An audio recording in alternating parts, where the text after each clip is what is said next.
کمپا دومیز دکویت باشور روش آوای دهوکی نزیک بنداو موصل لسالا 2012 دا پتری 506 خزان پنابرین سوری لحاتین حواندن ده هتزانین ده اوه کمپه دا زیدتری 805 دکانان لحنه و جمارکا اوان دکانان جن به ریوتبنج برکوزالام و کرنوان مجیلی شر داعشن دیکا آزادی کو دو کرنوی پیشمرگنه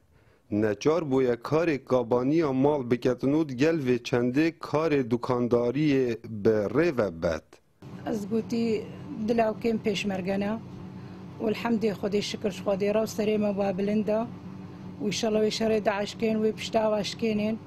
و از هاتما بروید کن که اشخورش بو معیشت خواب بکن ای والله لاو کم هر دو پیشمرگنه والحمدلله جبو معیشت آزارو که خود دکچکی من کچکن و کرکا کی منی بجو چکایو و از نخوشیم جبوی زارو که خواز وید کانی درون اجتماع و اسلامی من حاضره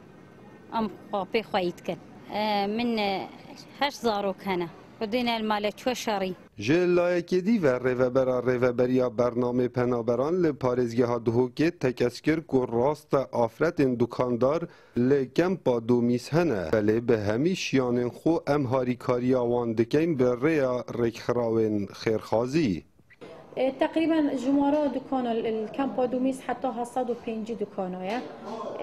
تقريبا 5 كشوانا آفرات بريفات بان طبعا آفرات اجي بالنسبه مجتمع كامبا دوميز كردن من روج آوا مجتمع كيفاكيريا يعني جنو الظلام شولت كان بيك دفون شو مانعنينا يعني اگر تو مقارنه بكل غير مجتمع هندك شلون احتمال وضع واني خرابه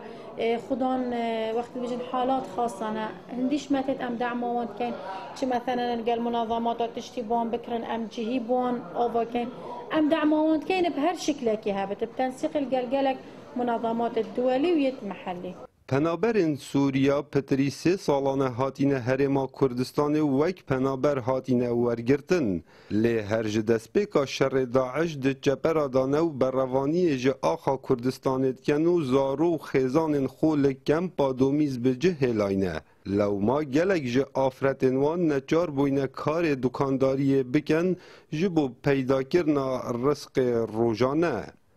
کاو عمر دنگ امریکا کمپا دومیس